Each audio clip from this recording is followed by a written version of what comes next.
Get set, go. Fire in the hole.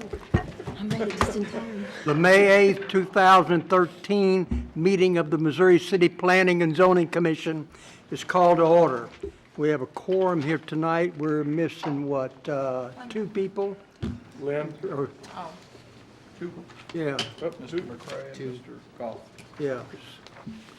Okay, moving on McCray from there to agenda item number 3, the minutes from our April 10th meeting. Do I hear a motion that we approve those minutes as presented? I'll move. All right, is there a second to that? You want this one? You want Any that further discussion on the April 10th meeting minutes? Hearing none, all those in favor, raise your right hand. Those opposed? Okay, the April 10th minutes are approved as presented. Agenda item 4, reports. I have no report to give, but I would just like to, I'd like everybody to make note that next Saturday is Election Day, and if you haven't voted, please go vote. Already did. Okay? Okay, moving on from there, any of the commissioners? Y'all have anything? Okay, 4B, the staff reports. The Director of Development Services, Mr. Gary Smith. A few things, Uh-oh. and I watched them cringe. If I could learn to speak faster, it would probably help.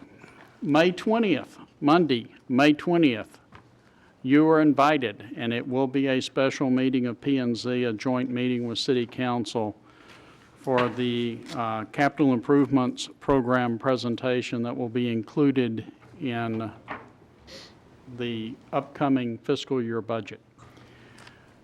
Your chairman has worked with staff on developing the capital improvement program, so he will be able to assist you in understanding all the reasons and whys and wherefores, but it's not for discussion tonight. Then, I think Nancy polled y'all on what date you would prefer to attend an open house. There may be an update I'm not familiar with. Looks like Wednesday. That would be the June the 5th. The choices were Tuesday, Wednesday, and Friday, and most of them seemed Wednesday. And there was also the previous Friday on the 31st. I didn't think that would gather a lot of favor, but we have that coming up. Two last items. For the capital improvements to be funded via the bond program, the bond committee has been meeting, will continue to meet. They are hoping to have a public meeting where there will be exhibits, people able to come in and ask questions on either September 10th, 11th, or 12th. Maybe a little far to plan ahead, but keep those dates in mind.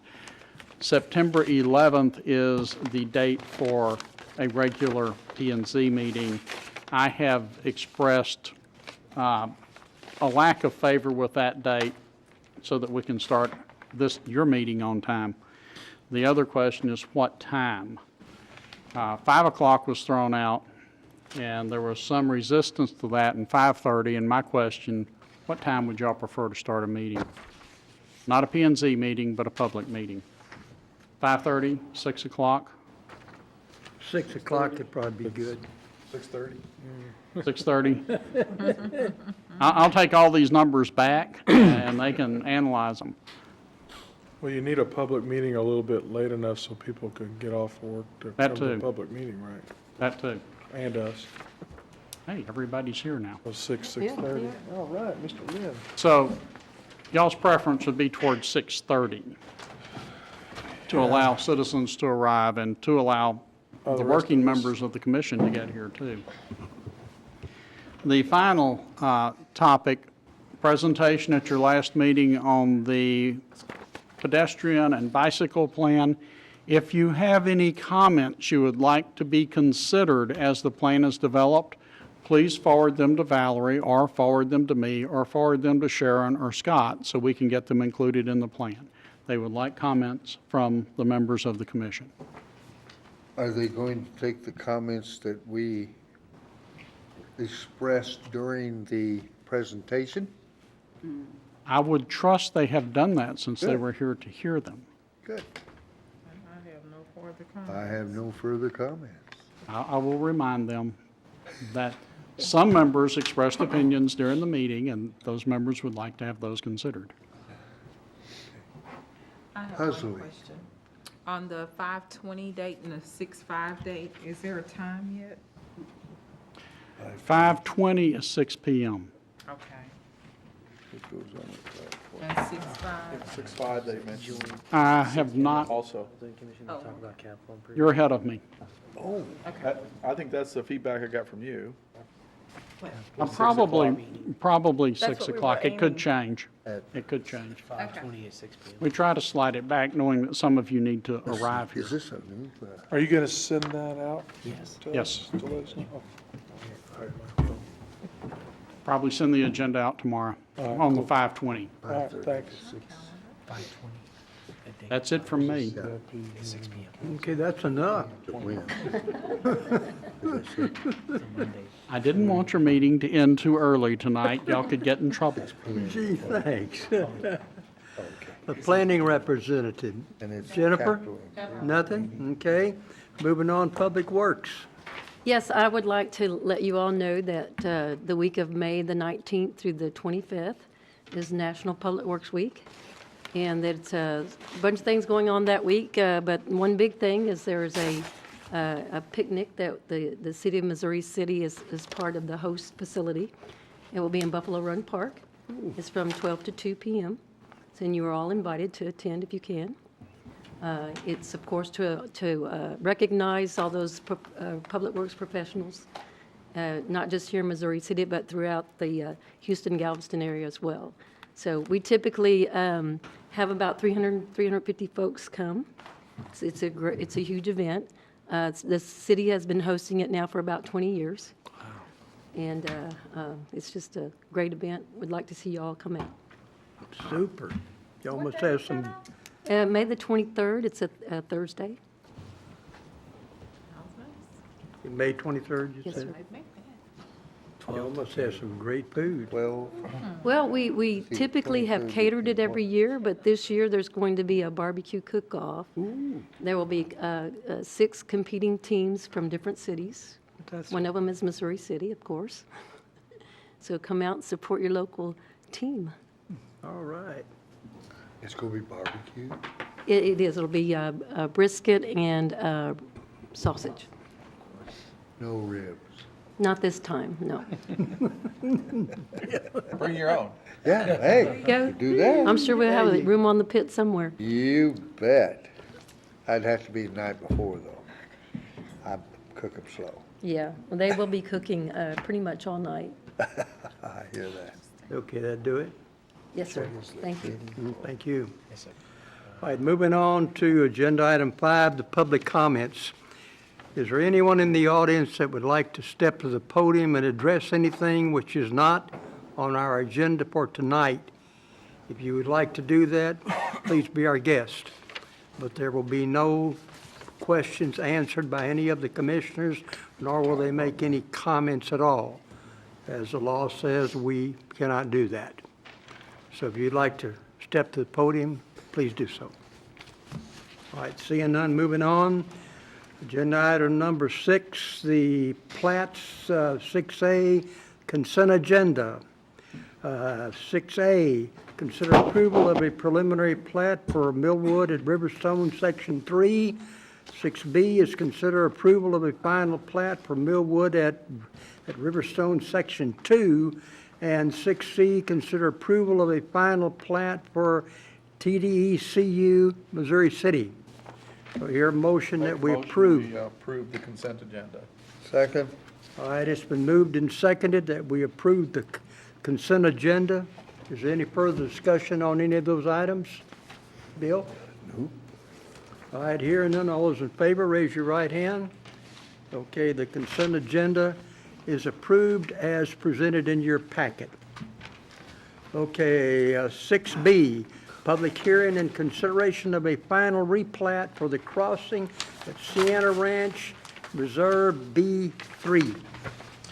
Yes, the original final plat for this Reserve B3 came to y'all in September of last year. That has been fully recorded with the county and everything. The owner since then has acquired slightly more land to the west of that tract, and so now he's just extending the boundary lines to incorporate everything that he owns over there. There are a few comments that staff has that will be addressed, and we don't have any further comments. Any particular reason why this is a public hearing? Gary, I'll let you go with that. It's a replat. Okay. Replats in the statute appear to require public hearings, so in an effort to assure that no one can challenge your actions down the road because of ministerial error or failure to follow proper protocol, it is a public hearing. And so we have to close it probably, don't we? Oh, I Move make to a call motion it. that we close the public hearing. Second. Do I hear a motion? Yeah. Okay. Second to it? Second. Who did that? Okay. All those in favor, raise your right hand. Those opposed? Okay, the public hearing is closed. Make a motion, we approve this final replat. I second. All right, it's been moved and seconded. Any further discussion on the final replat? Anyone? Hearing none, all those in favor, raise your right hand. Those opposed? Okay. That agenda item goes through also. Okay. 6A, or 6CA, consider approval of a revised conceptual plan for Sienna Village of Bees Creek, Section 21-29. That's a big one. That's got 600 and some odd homes, or 554 homes in it, or plats. It is a big one. One of the last major single-family areas. But the commission saw this, the original concept back in December, and you've seen several sections contained within this concept over the last several months. This is a revised concept to make changes to some of the sections that they made changes to based on roadway configuration. One land use in Section 25, I believe, they have the designation for park, and in Section 25, the final plat that came before the commission, it's actually residential, being platted as residential lots. So that land use designation, if you're looking for that area, I'm talking about this area in here. Yeah. And so it's just some cleanup from what we've seen on the sections that have come through and have been conditionally approved by the commission. But staff is recommending approval, conditional approval based on the comments in the report. What kind of pipeline is that going through there? Is that a fuel, gas, what? Public Works, do you all know? Our water line, isn't it? It's our surface water main transmission line. It's a drill site, so it's no pipeline going through it, but the area of the drill site actually infringes on an easement that's there for water pipe. Which means they can't make it a drill site. If I may, It can't coexist, right? It'll have if to I be may moved. call to your attention, we have learned that the authority for the drill site existed before the developer owned the property, before the development was contemplated, before our easement for our water line existed. And they really, excuse me, they really cannot legally satisfy that condition. Therefore, we are withdrawing that comment from it. Yeah. I'd like, Gary, just to point it out, it says Dow Pipeline. That's why I was surprised that you mentioned it was for water. Yeah, I looked at it and saw Dow Pipeline. I thought, well, Dow, I know what that is. I think. Oh, that pipeline. Yeah, I'm I was sorry. thinking of Thought a you were talking different about our pipeline, I'm transmission sorry. lines. Sorry, the water line is in an old pipeline easement It that is. was abandoned. Okay. But I believe there's another pipeline. Yeah. So that is a pipeline going through there. That is correct. Yeah, Do we know the what one coming it's, through here. I'm just curious, is it gas, water? It is, pipeline on the western side of the property, going north to south. I'm Alvin Sangill with Johnson Development. For those of you who don't know me, the Dow pipeline on the left-hand side of that exhibit is a high-pressure gas pipeline that's owned by Dow. The water transmission lines that Scott was referring to running an old Phillips pipeline. That pipeline was abandoned quite a few years ago. They relinquished their rights to that easement, and that pipeline was removed and remediated, and that's where the transmission. This one here. That's This is the that's the one. one coming in Yeah. here, yeah. Okay, thank you. Okay. Thank you. Okay, any further comments regarding this? I make a motion, we approve this conceptual plan. All right, there's been a motion. I'll second it. You second it? All right, it's been moved and seconded that we approve this conceptual plan. Any further discussion on this item at all? Everybody understand what we're doing? All right, all those in favor, raise your right hand. Those opposed? Okay, 6CA is approved as presented.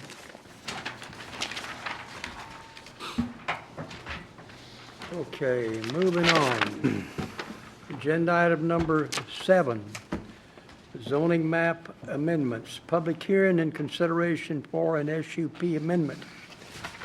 7A, public hearing to receive comments for or against a request by St. Catherine of Siena Episcopal Church to amend sign regulations contained within ordinance 0-11-19 relating to a specific use permit, SUP, places of assembly.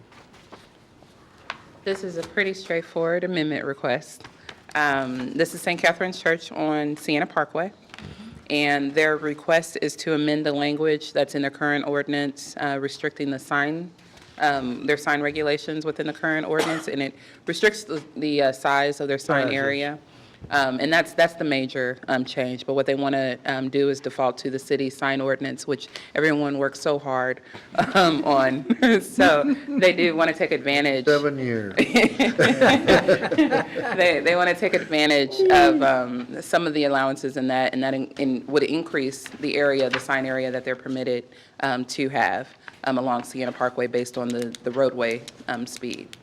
The sign would be placed on the levee, and the Levee Improvement District has an easement given to them for their sign placement, and they would need to work out the details in terms of the actual structural placement. But the request before you is just to default to the general city standards, no additional deviations. Would have been our standard procedure. I didn't see any protest. Right. All right, as this is a public hearing, anybody in the audience that would like to step to the podium and address this project? All right, you have a motion to close the Make a public hearing? motion, we close the public hearing. Second? All right, it's been moved and seconded that we close the public hearing. All those in favor? Those opposed? Okay, the public hearing is officially closed. Do I hear a motion that we approve this project? So moved. Second? All right, it's been moved and seconded. Any further discussion on that?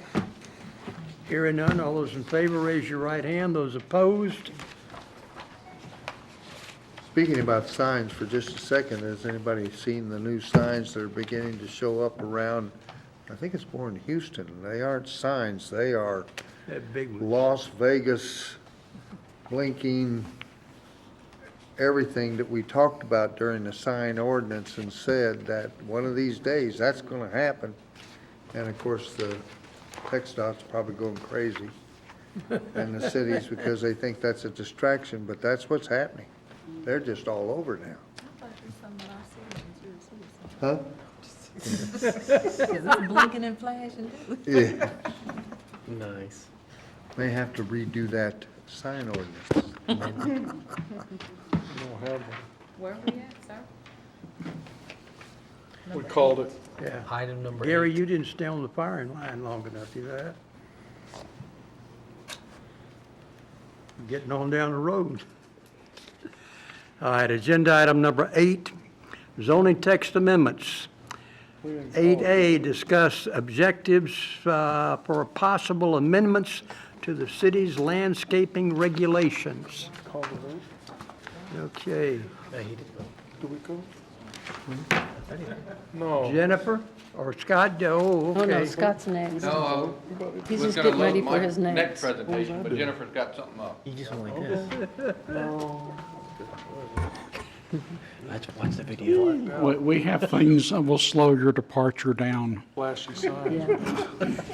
Okay, well, no, I'll go through really, really quickly, because this is really just a preliminary discussion, not to get involved, not to make recommendations, not to solve the world's landscaping problems or our city's landscaping problems, but just kind of to give you guys an overview of where we're at, and just to get some initial feedback from you all, and just to kind of set where we're going to go from here. We brought our expert.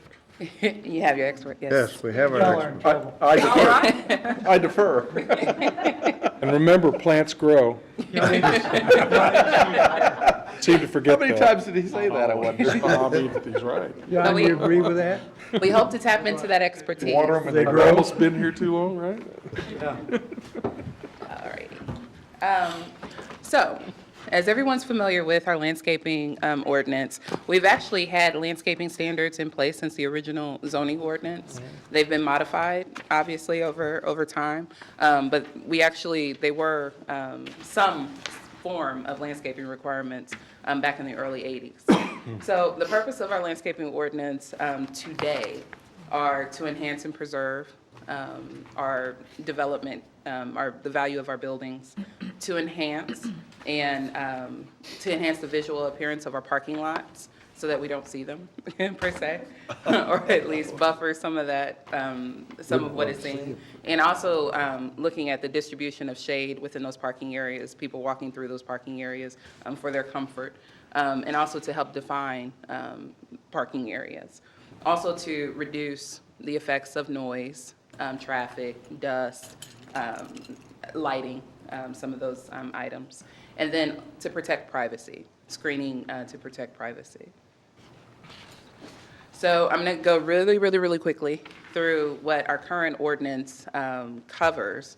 And everyone received a copy of Section 11 of our current ordinance. And so as we're going through the landscaping process, take a look, at some of the language in there, some of the requirements, and then how it's actually implemented throughout the city to make, comments or suggestions as to which direction we need to go in. But currently, I'm just going to focus on some of our main landscaping requirements: transitional buffer yards, off-street parking areas, landscaping within and around the perimeter of off-street parking areas, interior landscaping requirements, and that includes the limitation on impervious surfaces, and then also screening of like loading docks and mechanical equipment, things like that. Landscaping for monument signs, we talked about that with our sign ordinance, and we addressed it to a certain degree with the sign ordinance, but there may be other areas that we can make changes to within the landscaping ordinance. Irrigation standards, we require irrigation for new landscaping. Our tree preservation, that's probably the last amendment we did to the landscape ordinance, which you guys are probably familiar with. That was about 5-6 years ago. But adding not a requirement for tree preservation, but qualifications for those developments that desire to preserve trees on site. Preservation of natural resources, and then a requirement for maintaining landscaping. So transitional buffer yards. Gave you just a little snapshot showing pictures of how these landscaping standards might be, or how they look on the ground. Transitional buffer yards, you have on there the conditions for which a transitional buffer yard is required. And that's essentially, it's a landscaped area, no paving, no parking, no buildings, no activity within these areas. And so we require them when non-residential, commercial properties, industrial properties, when they're adjacent to major roadways. We require them when non-residential is adjacent to residential properties, when residential properties of one intensity is located next to a residential property of another intensity. Think of multifamily next to single family, and providing that buffer. So that's what the transitional buffer yard is. This is an example off of Texas Parkway. one of the newer developments, obviously on Texas Parkway, where the transitional buffer yard, we have requirements on the width, the minimum width of a transitional buffer yard. So in this instance, it's a minimum width of 20 feet from the property line. So it doesn't include the street right-of-way. So if there's, if the right-of-way is unimproved, or if it's, green grass, then it just increases the buffer for the time that it's not paved. But the landscape buffer starts at the on the private side at the property line. So in this case, it would be 20 feet in. We have criteria for types of landscaping that's required within that buffer. So it can include canopy trees, understory trees, and so canopy trees are, your larger trees, live oaks, things of that nature. It can include a combination canopy trees, understory trees, shrubs, berms, all of that meeting the height requirements that we've established in the ordinance. A question, does the traditional buffer yards regarding it being residential next to industrial, does it have to be physically adjacent to it, or could there be a street separating the subdivision from the industrial area? It's when the non-residential is adjacent, if it's adjacent to a residential district. Okay. So whether there's actually a residential home constructed on it, or whether it's a vacant lot within that residential district. If it's separated by a street or a drainage easement of a certain width, then there are some exceptions within the ordinance in terms of what's required within that buffer. But the buffer is still required. Okay. And part of that, like with those types of transitions, it includes more than landscaping, includes the masonry walls that we see a lot of times with the PDs that come through. Masonry walls, fencing is required in some of the buffers, depending on the mix. Okay. So, and this is an example of a non-residential development adjacent to a single family, in this case, a shopping center. This is a shopping center on Highway 6 adjacent to a single-family residential area. And so just kind of blocked in the areas where that transitional buffer yard is. You can see the fence at the property line, and then the provision of trees within that buffer. And then again, no parking, you can't put storage or any kind of activity within that landscape buffer. You can put signs, you can put sidewalks, within the buffer. Utilities can cross or, go within the buffer, but no business activity within the buffers. Off-street parking. This is, I think, a really good example of our off-street parking requirements. And this kind of overlaps. This is in the Riverstone area. And so Riverstone, Sienna, our planned developments, they also have landscaping requirements. But this also kind of shows some of the requirements that we have throughout the city. And so what you see there is a parking lot that's broken up by landscape islands, planting islands. Our requirement for planting islands are the provision of a canopy tree within those planting islands. No parking space can be more than 40 feet away from a planting island or diamond. And so that kind of shows you what that looks like on the ground. Interesting. The perimeter, and this is actually multiple requirements combined here. You have your transitional buffer yard, as this is non-residential that's adjacent to a major thoroughfare. So you have your transitional buffer yard screening, but you also have your parking lot perimeter screening that you see here. And so it's actually doing double duty. The provision of canopy trees, again, spaced 30 feet apart based on the linear distance of that commercial area. And then the provision, in this case, of shrubs, a hedge of shrubs. And not to get into details, but that's a classic, this picture and then the other picture that you have is where I think we need to think creatively, because the requirement does cover everything we want to not look at. And it also blocks everything that we want to look at. When you're going 45 miles an hour and you're trying to find the Kroger 30 feet apart, and they're not even full grown yet. Yeah. And the shrubs, you don't see Can't see any anything. signs right there. And that shortened my presentation because I used this exact picture for that, exactly. And that's, this is what we allow for today. And so it meets the purpose of what, we're trying to achieve with landscaping, but are there ways that we can still achieve that and make changes to what we require? Well, the screening picture that you have for the bus depot, I mean, you don't see a bus. Right, That's great. That's awesome. But right, if you own a store in there, right. you don't see a store. Right, and Commissioner O'Malley is talking about the picture of the Fort Bend ISD bus barn on Lake Olympia that was included in the examples. Interior screening, in addition to off-street parking requirements, in addition to transitional buffer yard requirements, we require a certain percentage of the site to be landscaped. A certain percentage based on taking out the building footprint.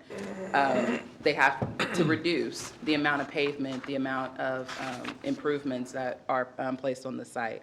And so this is an example of a gas station on Highway 6. And I've kind of boxed in some areas where you may not traditionally see green areas on a site, but to meet our interior landscaping requirements, this is what they incorporated for their development.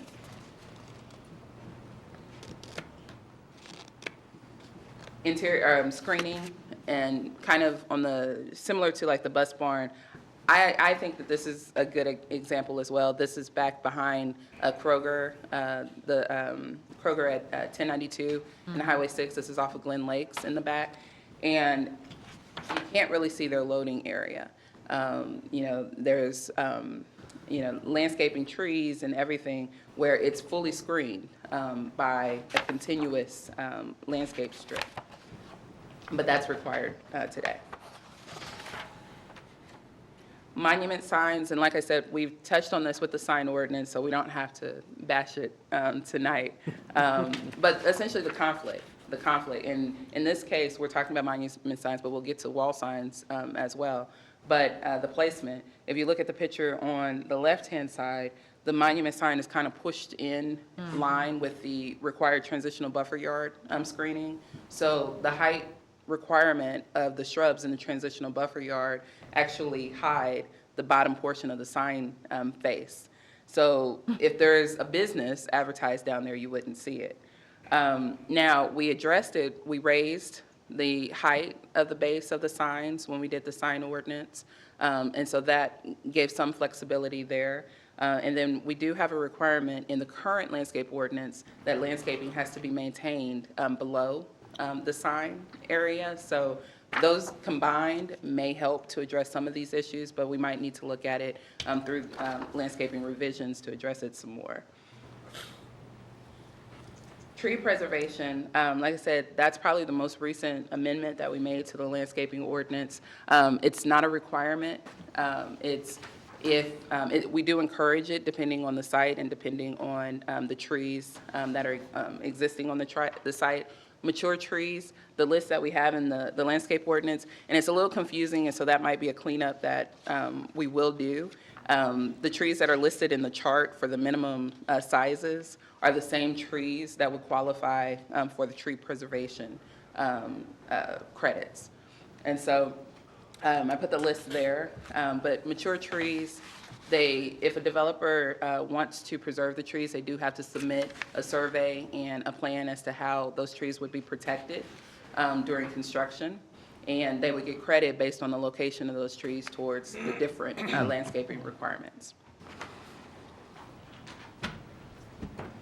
This is our only line in the current landscape ordinance on essentially the protection of natural resources. We don't discourage it or prevent it. However, we don't require it. This is pretty much what we say, is that it is encouraged. And so Are you if we looking want to to make it a requirement? and that's a consideration that we can discuss through this process.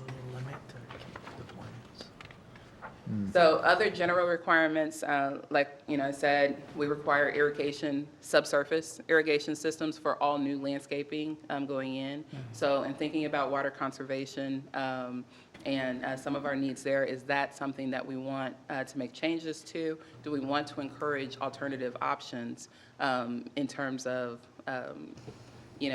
certain types of plant species or other means to irrigate plants.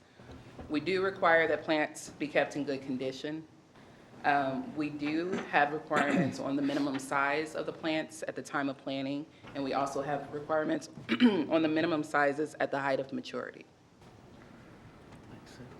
So, fast forward to the issues. We have a staff group that's been convened, staff from planning, engineering, and public works, and also our parks department. Got together, we took a look at our existing ordinance and reflected on some of the comments and issues we've heard over the last several years, and looking at ways that we can improve upon what we have. I think we have, solid tools here, but ways to update it, revise it, and take into consideration, some of the emerging issues. So these are kind of the categories that we were looking at: landscape conflicts with signs, landscaping conflicts with utilities and utility easements, landscaping conflicts with infrastructure, the maintenance of infrastructure. Also, looking at low-impact development, which the most recent project that came before you, Millis Development, it was early last year. They incorporated some low-impact development techniques. So looking at ways, if we want to make requirements or encourage that through our landscaping standards. And then xeriscaping, which can be pronounced several ways.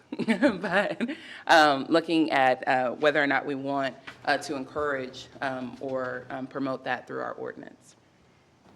So as Commissioner O'Malley was talking about, that picture at the bottom, I think it's very descriptive right there. Because a lot of times we've talked about the conflicts with the monument signs, but the other issue is the conflicts with visibility of reading wall signs. And this is the case, whether it's the tree canopy or whether it's the height of the shrubs. It effectively screens pretty much everything on a site. So if we want to look at ways to reduce that conflict. Conflicts with utilities, we have the overhead utilities, and again, the tree canopy, the height. We're requiring canopy trees, live oaks, that obviously the canopy of those trees are going to come into conflict with any overhead power lines. And then also what you don't see is the underground. Typically our transitional buffer yards, which we require for non-residential along major thoroughfares, also contain public utility easements that contain infrastructure in it. And so the conflict on the placement, the growth of those plants within those easements, the conflict of replacement when maintenance has to be done, those types of considerations we need to see. Obviously, the city has multiple municipal utility districts, and each district has a different approach in how they view this.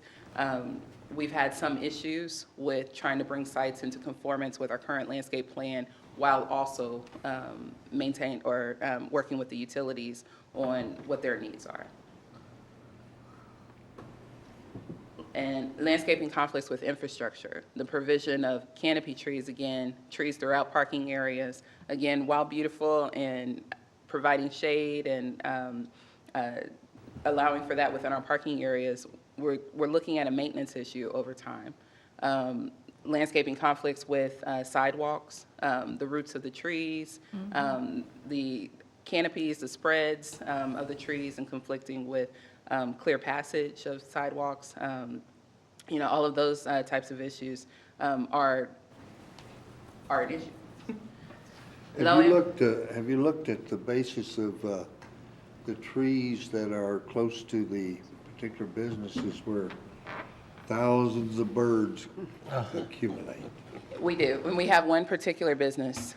HEB's HEB. got a bad And they actually, they're looking for ways to address that, because obviously, no one wants to park in those first few parking spaces during certain times of the year. and they can't shoot cannons off. Right. And so, and those are the hackleberry trees that they have there. Birds love them. Yeah, and they do. And they're, They did approach us last year about making changes, and they were looking at what their requirements are.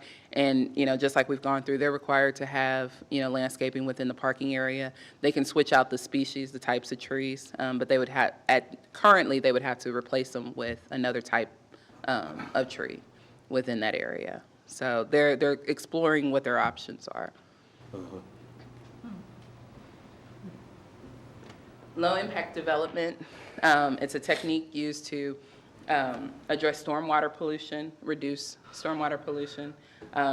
Again, it's a focus on the use of natural resources and the use of natural plants and trying to restore a site to as natural of a condition as possible. The Millis development that I talked about, again, it's not something that we prohibit in our landscape ordinance, and so they were able to work their low-impact development through with our current standards, but they used a swell on one side of their property as a technique to achieve this. But they still added shrubs, they still added trees to their development. They preserved a few trees, I'm not sure how many, are actually going to be able to be retained on the site, but part of their plan is to preserve some of the trees that exist out there.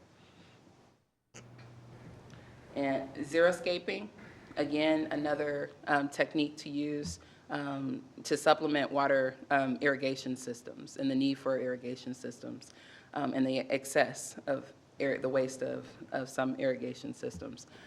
Listed here are some advantages and disadvantages. Again, with the goal in mind of water conservation, looking at ways that, whether or not we want to require certain types of systems through our zoning ordinance, or whether or not we want to encourage the use. Do you guys want to say anything more about that? I'm sure we'll have time. We'll have plenty of time. So moving forward, what we hope to do is convene a group of stakeholders.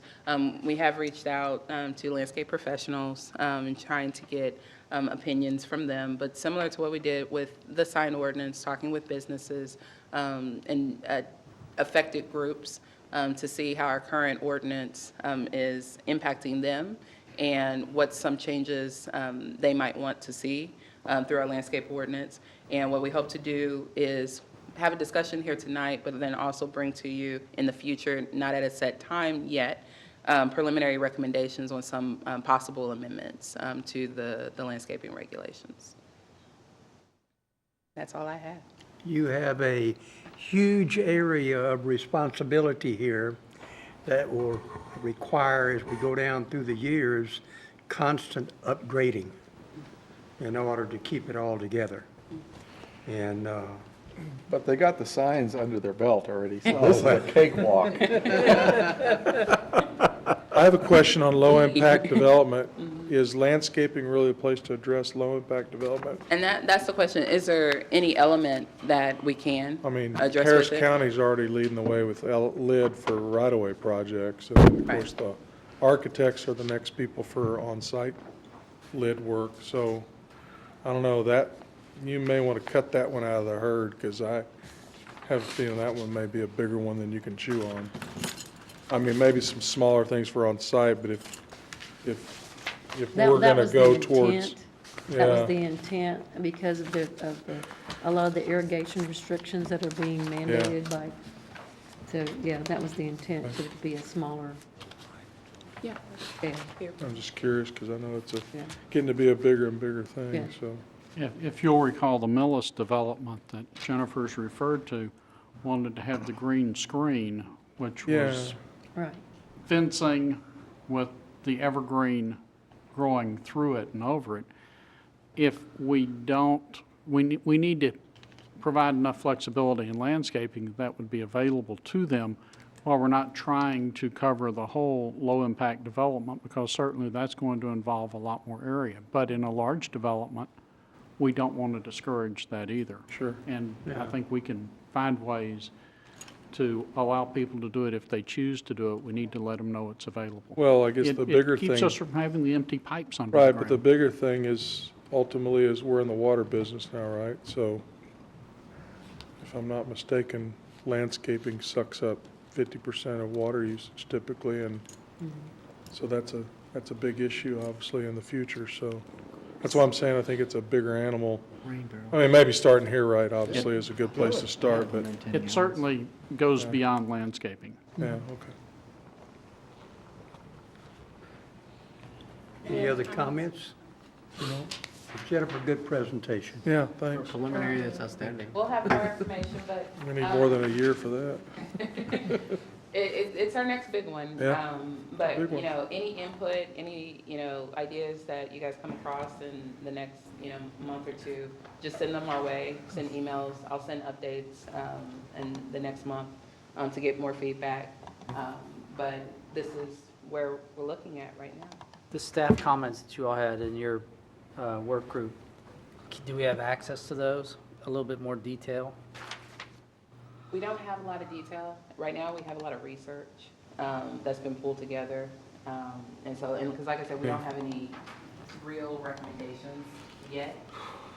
So right now, the minutes that we have, it's not as detailed.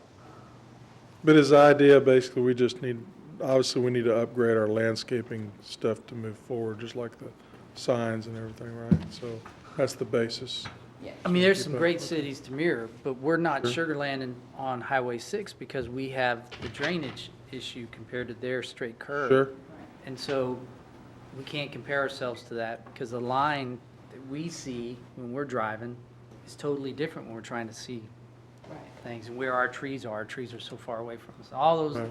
details, but the more information we get from the boots on the ground, the folks that are looking at issues in terms of maintenance, looking at issues in terms of trees Yeah. and utilities, and we got a talented arborist, what is he saying? Yeah. And, If you- and when trees get bigger, like you had the one picture of the tree that Oh, was right yeah. underneath the power line on Texas Parkway. They're gonna hack it. Well, at what point does a owner get credit for the fact that he has a 12-inch caliper tree?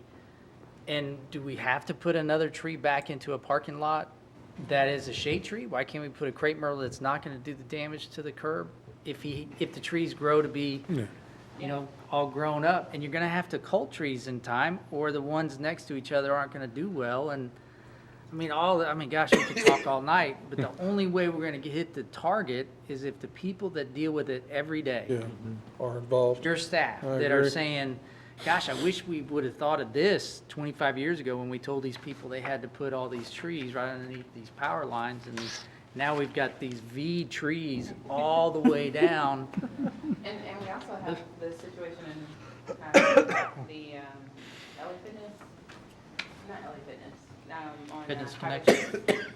Not quite Fitness. It's LA Fitness. It's LA Fitness. Yes, in It's a LA shopping Fitness. center where a tenant hacked the trees, the parking lot trees, because of the visibility, the lack of visibility from Highway 6 with those two canopies. So if you drive by, take a look. Well, because there were a it's- couple businesses Yeah. that closed. Right. Right. No one knew they were there. Right. And that's where that overlap between the landscaping and the sign work is coming into play. And so Okay. we need to look at, a clear zone or Yeah. some type of provision where those canopies fall, or looking at different types of trees within those areas. But if you could keep me in the loop, and I know everybody else would love to spend more time talking about it, but if staff does get together, I could just love to stop by and pick their brain and, We would love to have that. John has And if my I vote. could make one comment in regard to xeriscaping. The city just spent $50 million to build a surface water treatment plant to meet the groundwater reduction mandate, and we'll spend many millions more in the future. But at the same time, we're requiring that people spend millions of gallons of potable water coming out of wells to water Water landscaping. landscape, yeah. And water is going to increasingly become a more valuable and expensive commodity, and we need to look at the highest and best use for that water. well, in 2015, doesn't it come under the jurisdiction of a body that's going to tell us, even if it's well water? Oh, how we can use yeah, it? even today, that's why we built the plant. We have to achieve a 30% reduction by January of 14 on the use of well water, and that'll go up to 60% in 2025, and that's a big number. I mean, that's a real big number. Well, and not to open up this thing that's going to explode, but in your, Sugar Land has it, you have to put these wax leaf ligustrums. Well, when you think of it as an owner, number one, it requires a lot of water. They're really trees, they're not shrubs, and they require the most maintenance. Yeah. And they're huge, and we're trying to put them in you're trying to put a tree into a little tiny box. Well, if you went to Xeriscape, yes, there's some plants that you don't have to maintain at all. Yeah. But we have freezes. And if you have that as your requirement, that you have to have a certain amount of vegetation, and we get a hard freeze, you have zero vegetation. And does that mean that if it dies, that they have to replenish, because now we're going to have code enforcement going? I mean, it gets complicated when we have a subtropical John has climate my that vote freezes. to show up at all the meetings. I just want to get the trees There you go, spaced John. apart so they don't tear up all the streets we got to replace. He Sorry. needs to be there, doesn't he? That's where I live. He does. 30-foot spacing seems to be the norm for a long time, and I don't know who came up with that. I don't know, it's everywhere. A 30-year-old. It's just been there for a long time. Somebody in some city made a bad decision and everybody copied it. There you go. That's just the way we do Thank you for saying that, because I am sitting here struggling with, wow, well, he did But just crazy. keep You said anybody that, in the loop. Scott. I'll keep us all in I the loop, said and that. we'll I go was to those thinking. meetings, and That would be I would good. love to Yeah. talk and learn. And Okay. Thank you. Okay, let's move on to 9B, the presentation of the 2013 Land Development Report. That's okay. I'll be really short after this long-winded report. I'm happy for Mr. Elmer to move forward before Well, as you can see by I the make a slide, I'm actually two-sentence Mr. statement. Broussard on that. But what we want to do is give you all a big picture view of where we sit on development, where we project over the next few years on development in the city of Missouri City to help y'all guide your actions. And I need to stress that this is a 30,000-foot level review. We plan on doing this kind of thing both for P&Z and for City Council once a year on that, and try and get a little more detail as we go. The map that Gary is putting forward, the colored areas are the remaining undeveloped land in the city of Missouri City. And I'll say that what we consider developed, if it had 30,000 or more of improvements on it, you know. We might have a vacant tract of land that has a shed on it or something like that that we didn't want to consider developed. Was on this that. presented Monday night to the city That council? it was. Because I saw it. Well, you know, you can leave or you can stay. Oh, no, I fell asleep, so I'll probably. Well, at least you're being truthful, aren't you? Up your medication, Bill. Well, I fell asleep, I'll try it again. Oh, Why not? I'll try and be a little more entertaining this time. Okay. Oh, wow. It's not Population bad. growth in the city of Missouri City. Build out. You can see 1990, 2000, 2010 census, which are hard numbers. 2010, city limits, Missouri City had 67,358 citizens in the city of Missouri City. The big thing to take away from this slide, you can see that the relative percentage of growth in population is happening in our ETJ in the last few years versus our city limits. And right now, based upon Development Services projections, we're looking at about 72,500 people in 2015 on that. Number of building permits issued. The yellow, orange is residential, the green is commercial. You can see, just like every other area of the United States, we had a significant downturn in the downturn economy in 2009.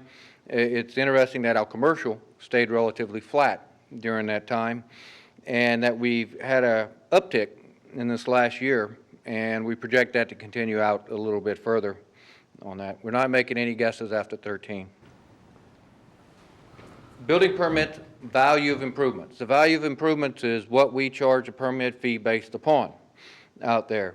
Green is commercial. Again, residential is the yellow-orange color out there. You can see we had a big drop in the commercial, downturn in the economy. We had a big uptick, 2011 timeframe. That's when we were issuing permits for items such as Minnie Keith, Lakeshore Business Park, and those type of areas. Total building permits versus assessed valuation. Originally, we were going to say, well, let's just put assessed valuation in the city on the slide. But then maybe a drop or an uptick in assessed valuation is really reflected by changes in permits or population out there. And what you can see is that the total permits in green and the assessed valuation in the yellow-orange color is pretty much, you're not seeing one skewing the other on that, is what it boils down to. We're not having a big drop in population because or in assessed value because we had a drop in permits, and we're not having a big uptick in assessed value because permits have gone up on that. This is a big number and something that we really need to consider. In 2008, the citizens and visitors to Missouri City traveled about 5.7 million miles on the city roads. And that is projected to increase to 10 million in 2025 on that. It's a doubling of the number of vehicles traveling on the city road, well, the number of miles traveled on the city roadways out there. And this would have an impact on the city's level of service, the time it takes to get from point A to point B in the city. Is that, Sir? is that taking into consideration growth in the number of miles of highway, or is that, is that tied back to a base? Now, there's two things. What we did is what we established, let me give you a little bit more background on how we determined vehicle miles traveled on that. We established a traffic watershed for the city of Missouri City. And this traffic watershed extended into Sugar Land, Stafford, Houston, Pearland, because we have people come from all these areas. We broke that into sub-zones. Excuse me, let me get this off of here. And it was predicted based upon the road network that was in place in 2008, and then we updated it in 2011 on that. So then, if we don't make any improvements, this next slide is what you see on that. And you can see Highway 6 from 1092 to Sienna turns red, which is a F level of service. On that level of service, A is the best, it's almost free-flowing. F is bumper to bumper on that. Texas Parkway turns red. 1092 Murphy, Cartwright, we have a lot of yellow-orange, which are C's and D's and E's on level of service. So, if we spend $383 million, That's all? yeah, that's it, on roadway improvements, additional lanes, signal intersection improvements, additional lanes at intersections, new roads to that effect. And of course, some of these would be funded by TxDOT, some by county, some by city, some by developers. But if we can make those needs, meet those needs for the additional capacity on the roads, then this is the colors in 2025 on that. And you see we got rid of the red, we still have a lot of orange and yellow. And I need to stress that that's to keep the level of service pretty much where we're at today. That's not to make improvements to the level of service out there. So it's a big number to think about, and that's why we are so diligent about getting traffic impact analysis and trying to get development to mitigate their impact on capacity on the roadway. Roadway capacity is a very, very valuable resource, and we should treat roadway capacity just like we treat water, wastewater capacity, or any other asset to the city. That 383 million, do you know about what equivalent lane miles that might be, give or take? I do not have that off the top of my head, but I can tell you at 383 million, large portions of it would be, for example, 6 laning 1092. Okay. That's almost 70 million by itself. 6 laning Texas Parkway, that's about 55, 60 million by itself. That includes continuing Sienna Parkway out to 521, Yeah. which is a developer-funded project, which will probably be in the 10, 15 million on that realm. It includes projects of extending 6 lanes on Texas Parkway from Cartwright to 521. Of course, a lot of that's outside the city limits, and it's going to depend upon TxDOT to assist on that. Okay. Does that take into account also the Fort Bend Tollway now that will probably? That does include an away extension of the toll road to Sienna Parkway. We did not include an extension past Sienna Parkway to across the river because your guess is as good as mine on when that would happen out there. Right away. Though I do believe that when that toll road get extended to the Grand Parkway, that's going to have a dramatic impact on the city, and that'll make Highway 6 and Fort Bend Toll Road a Highway 6 and 59 type intersection on that, which is why it's so important to protect that land that we have out there and use it for the uses that the land use plan Let considers. me ask you this question. When do you foresee that going to the Grand Parkway? A long time. Are we looking at 20 years, 25 years, or what? I can't tell you that for certain, Commissioner, but I would say it's outside our 2025 timeframe is what we've projected, is what we've calculated. It could change. I mean, It could change based on development. it could change based on development. It could change when the Grand Parkway gets extended and completed as a loop, and that opens up the whole Needville, Thompson's area for development, and then there may be a greater need. So right now, we did not include that in our 2025 projections as a roadway that would be existing on that. Scott, I don't mean to Yeah, throw you sure. off track. I'm just trying to figure out how you reached, on the 2 slides before that, you talked about the projections in population growth, the number of projects that we had even in our boom on commercial and on residential, but then the number of miles driven from 2008 to 2015, it was a little over, I guess, 1 million. And then the next 10 years, or I guess it's 8 years, or however many years in 2025. About another 4. How have we reached that figure? Because if you tell me, I trust you, your brain works and mine doesn't work this way. So I want you to just tell me, so I'll be your biggest supporter. How in the world did we get that many miles? And I'm driving less, number one, because of the turning lanes you guys put in. That's awesome, those lights.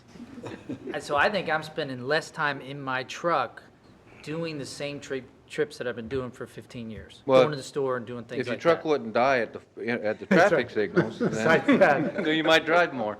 But you got to think about population growth, not just in Missouri City, but in surrounding cities Because we're, as well.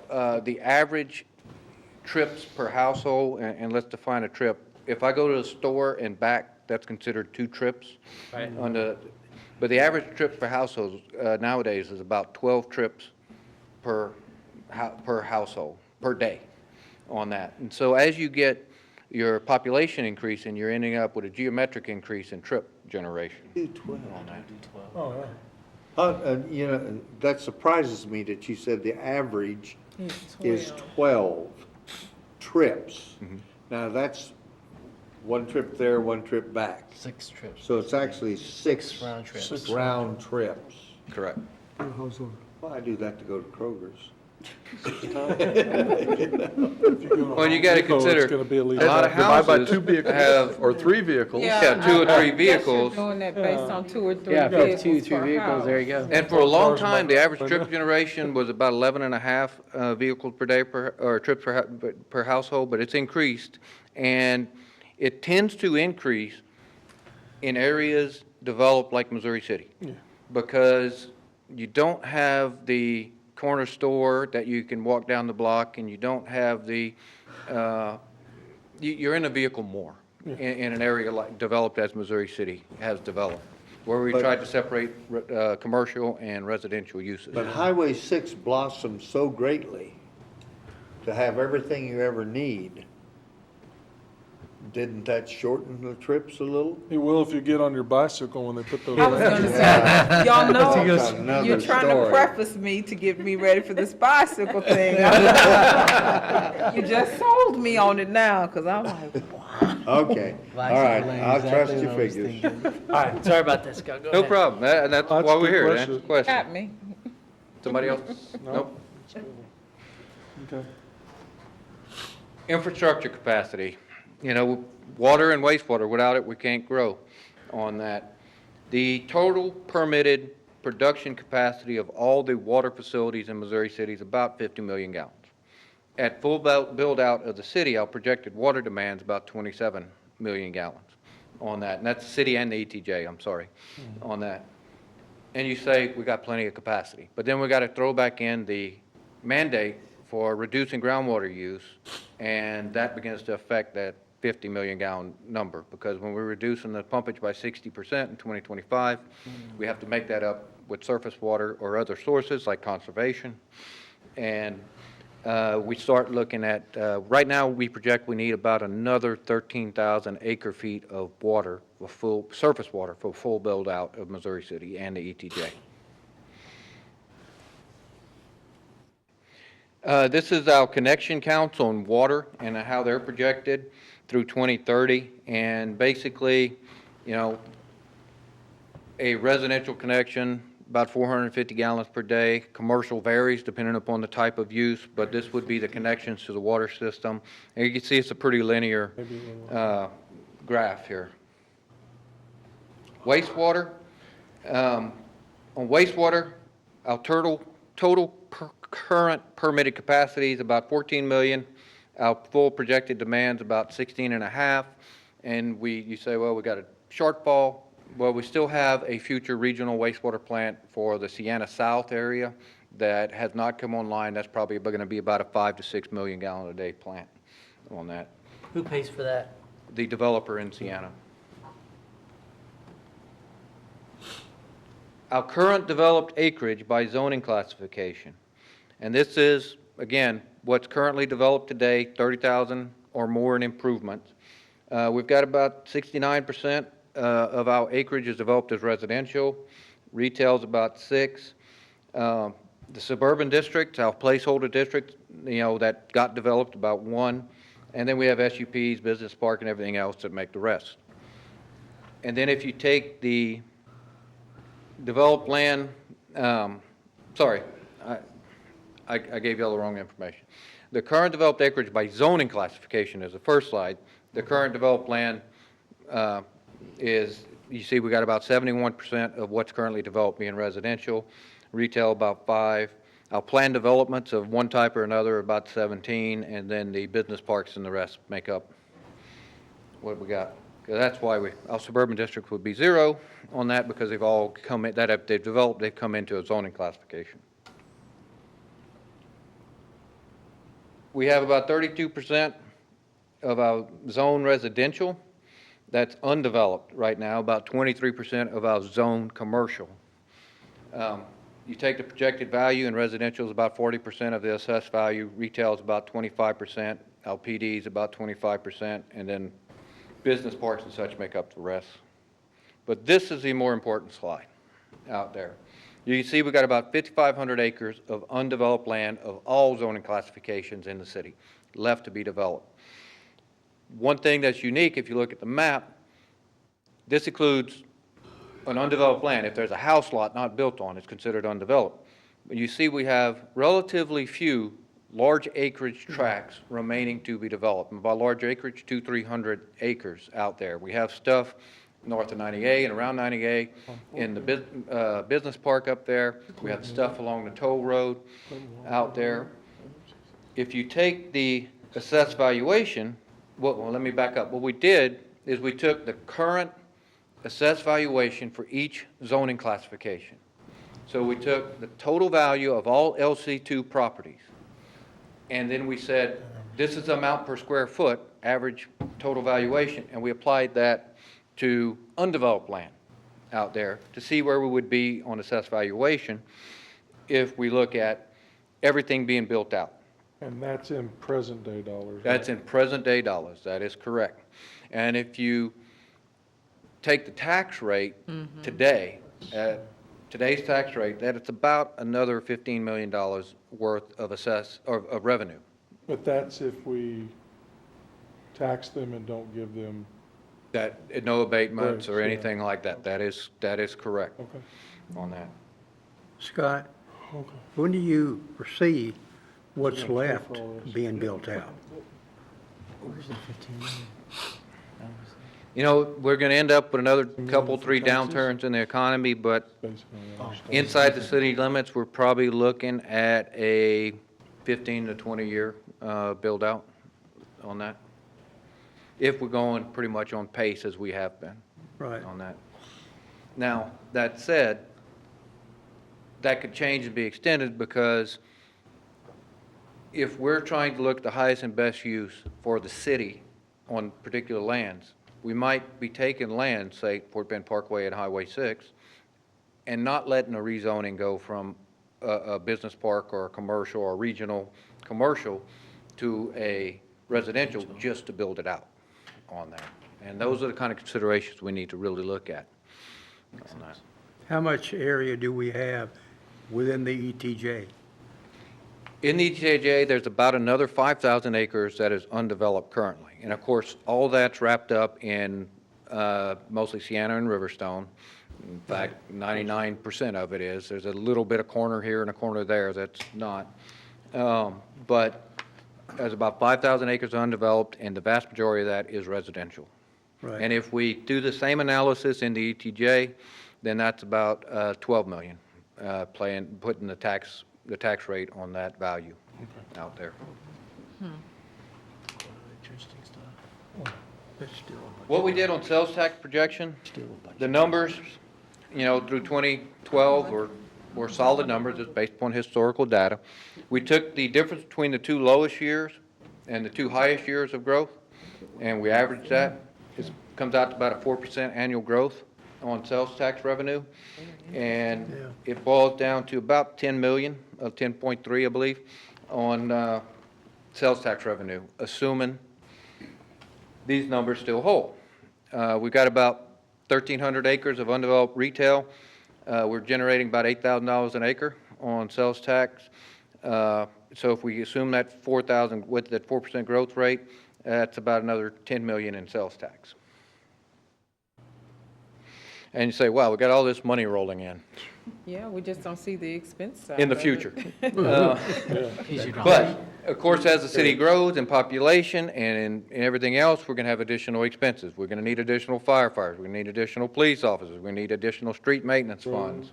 And all these numbers are just operational numbers. This is not counting any debt service for future improvements, new roads or anything else. So right now, we're calculating about another 11 million worth of expenses at the build-out of Missouri City.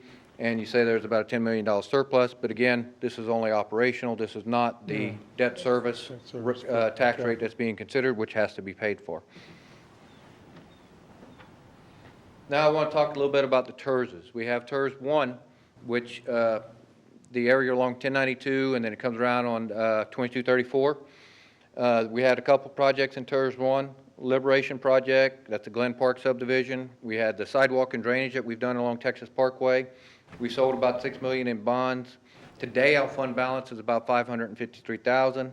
The increment's about $697,000. We still have to pay back the remainder of that $6.5 million in bonds that were sold on TERS 1 out there.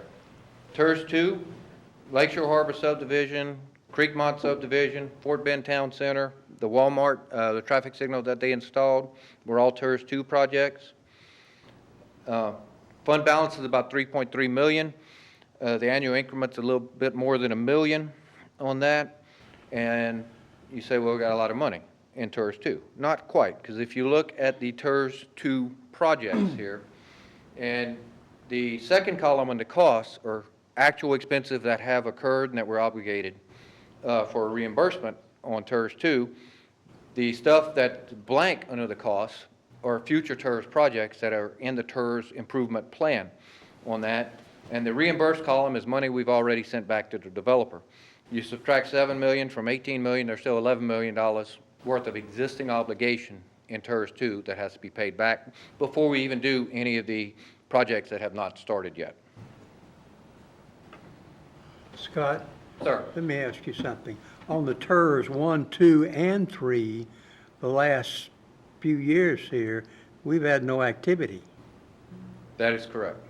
What's Well, the we have reason? had activity. I mean, Yeah, don't get me wrong, like the Walmart signal.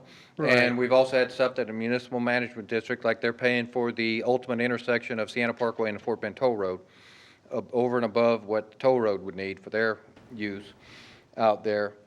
And then, of course, our TERS philosophy is, as Gary says all the time in staff meetings, is a development has to kill what it eats on that. That increment that development generates goes to paying back the improvements for that development. And not everybody will get full reimbursement out there. And Gary, I don't know if you want to expand on this, you kind of lean forward, so. If you look at the Fort Bend Town Center, I believe there is one pad site left in that development. We issued bonds, and granted conservatively, but basically we issued the bonds that were available for us to issue to, or certificates of obligation technically, available for reimbursement. We didn't even get warm on reimbursing them. Their tax value is fairly well set. I do not see an increase in the increment coming in there. It's unlikely they're going to get much more reimbursement.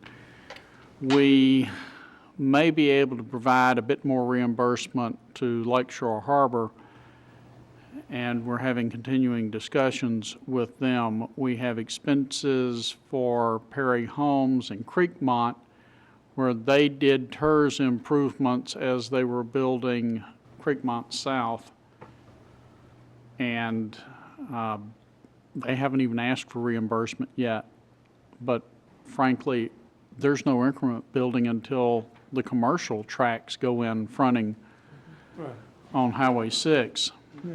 The problem with TERS 1 and 2 is that they're 15 years old, or thereabouts. They got 15 years left, and you have a hard time financing anything for 15 years. TERS 3 It's 14 years. It's 4 or 5 years old now, so you have 25 years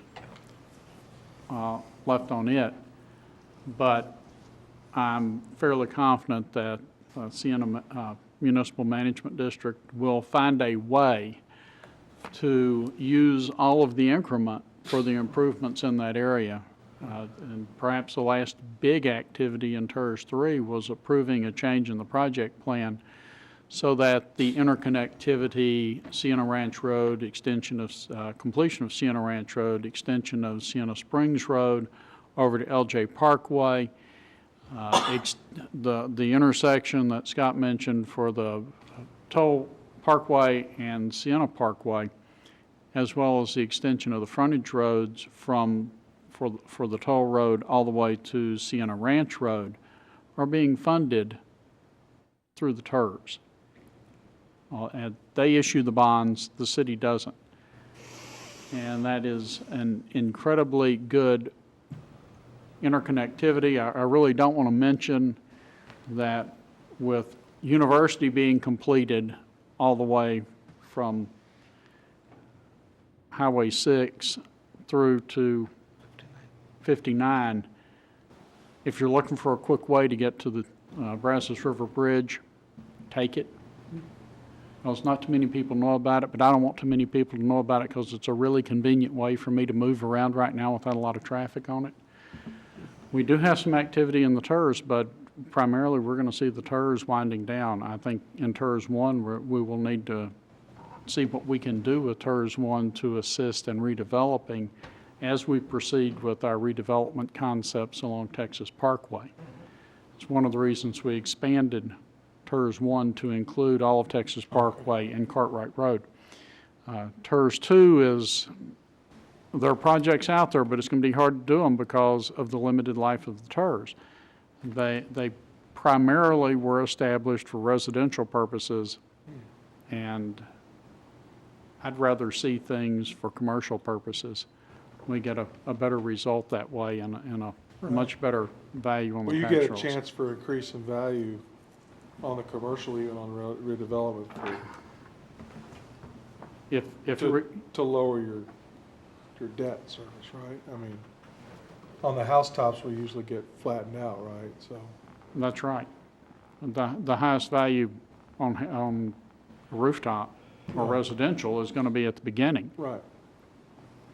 And the way the TERS works, in case we've all forgotten, is nobody pays extra money. Because the county joined in with us on the TERS, whatever the tax value is, we still get the base value, whatever that vacant land was worth, or whatever the property was worth before the TERS was created. Right. Whatever the tax value increases, those increased taxes are collected by the city and by the county, and they're paid into the TERS increment fund. In TERS 2, next year, the county's increment drops in half.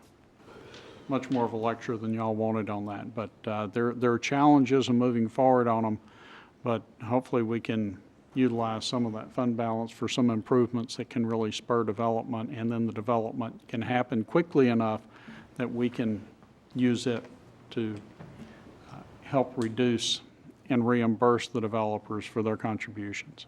I'll tell you one smart decision that was made when the city took over the TERS. Well, as long as they kept you in charge, we were okay. Oh, Mr. McCray, I'm sorry that we got Gary talking, because I saw your eyelids drooping. I lost it. I'm back. Just want to show y'all a few concept plans here that y'all have seen, but just to remind y'all, again, in our opinion, this Fort Bend Parkway corridor is going to be a very, very viable corridor in the future. And in my personal opinion, we should protect that corridor for the highest and best use out there on that. This is the proposed concept plan, Sienna Town Center out there, HCC on the north out there. And then we're also looking at the possibility on the 90A area of going through and establishing a municipal management district on the 90A area as well. What's it all mean? And this is where y'all have a very big job. Jennifer and the Development Services Department will be doing a update to the comprehensive plan in 2015. And we really need to take a look at this type of data during the update of the comprehensive plan when we look at land use in the comprehensive plan, the land use map and everything, to ensure that we're getting the highest and best use of all the land use. We really need to, there is a very, very strong tie between the land use and the ability of the city to deliver services out there. And that's something we need to keep in mind when we're doing the comprehensive plan update. And that's really all we have on this. And if you have any questions, we're happy to try and answer them.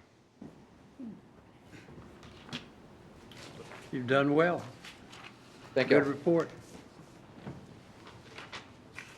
To be continued.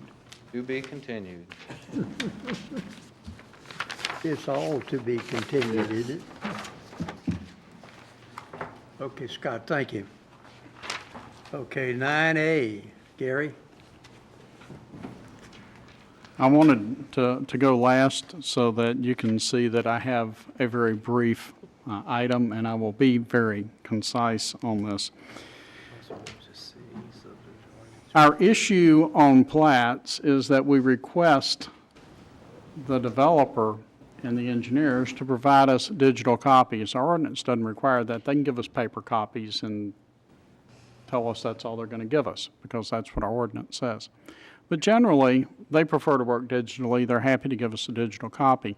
But apparently, there are issues in engineering and GIS and things that I don't understand, but I was told it's something like true north and magnetic north, that we have to tell them which one to orient to, or whether the earth is flat or whether it's curved. And so that we have to get the right format so we can plug it into our system. The purpose of this, and we will be coming back to you even if you tell us not to, because we want to get this one done, is to spell it out, put the requirements in our platting ordinance or our subdivision ordinance so that when they submit digital plats, our GIS team can automatically load it in. It's in the format that we use. Simple as that. It's complex that I will never understand it. I just know it needs to have the right words in it, and we need to have the requirement in place. Now, he can confuse you with Expand on Gary. Just, y'all may have been aware that we've gotten a little more electronic over the last few years on that, and that goes all the way to and the big issue we have is our computer-aided dispatching. Right. And in the near future, our permitting system and everything else. And we've moved from paper records and the HD green screen system to all records being tracked based upon parcels of land, and that's the governing factor out there. And we really need to put something in the ordinance that we can get this stuff electronically so we can drop it in and not spend a lot of staff time with associated possible errors, especially when it comes to computer-aided dispatching for public safety in there. So we're asking for y'all to really look favorably upon that, It'll save, and it's not a burden on any of the development community because that's how they operate anyway nowadays. We just need something in the ordinance that we can require that electronic copy. Now, for most developers, that's not a big deal, but what about the average homeowner or somebody that has a plot of land that wants to develop it? They would either already have a plat, or if they have to plat, they currently have to do everything. The engineer is going to do it electronically anyway, or the surveyor, and all we're asking is for that final electronic file rather than just a paper copy. If we get a paper copy, we have to draw it all in by hand and follow meets and bounds, and it takes much, much longer. And when it's already generated anyway that way, Reinvent the wheel. it shouldn't be a burden for them at all. Assuming it's a compatible software to what you We would use. specify That's what you would request. Yes, we would specify in the ordinance the actual format that it would be developed in. Yes, sir.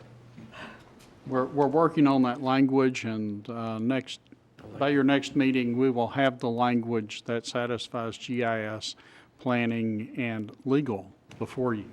At least I'm going out on a limb, and somebody may have the saw behind me, but we're going to try to do that. So on tonight, do you need us to direct you to move forward as the states? or- You're certainly welcome to, and if you tell us not to, we're still going to do it. Oh, good. Oh, well then. In other words, there's not really I don't any need to action rubber needed. stamp it then. No Why real, are we no real talking action, about just to let you know what's coming. Let's go to number 10. Okay, does that do it, Gary? That's all I have. Okay, anyone else? No. We're adjourned.